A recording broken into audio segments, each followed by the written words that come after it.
Hi everyone, and welcome back to another shorter episode of Reverend Replicas. I've decided to voice this one over, which is a slight break from my usual pattern, but I'm very short on time right now, and I really can't make any title cards. Plus this is a mini-sode anyway, so it wouldn't have that many in the first place. As you've seen by the title, this is Annie and Clarabel, and I haven't finished them yet, so it's a multi-part series much like Gordon. That out of the way, moving on.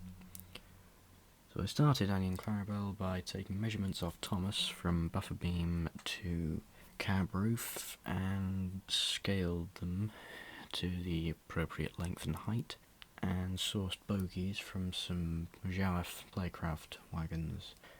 And I discovered that if I drilled the holes out slightly larger I could use Lego Technic pins to hold them in, which amused me greatly.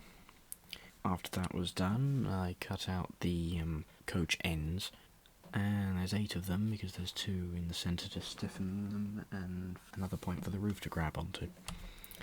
After that was done, I started cutting out the sides, and I have to thank Michael White from White House Films for posting pictures of his models to the RM web forums, because I could not measure the windows out for the life of me. So I went in search of images of coaches, and I discovered, hey, he's built some, I can mark them off that.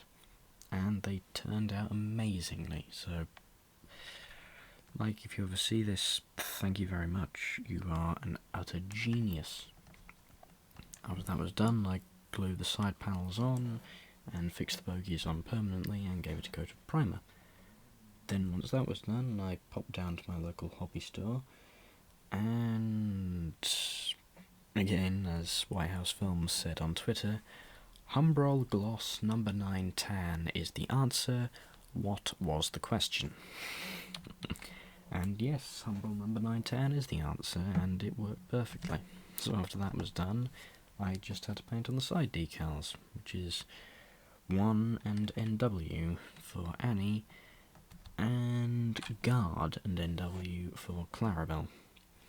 Things I still have to do: I need to source some couplings for the end plates, I need more buffers because I have run out of them, and I need to build the roof and undercarriage. And that will be in part 2, which will probably be at least 3 weeks away, because, as I say, I'm under an awful lot of time restrictions right now for reasons I cannot go into. That concludes this episode of Reverend Replicas. Thank you very much for watching, and I hope you have a nice day.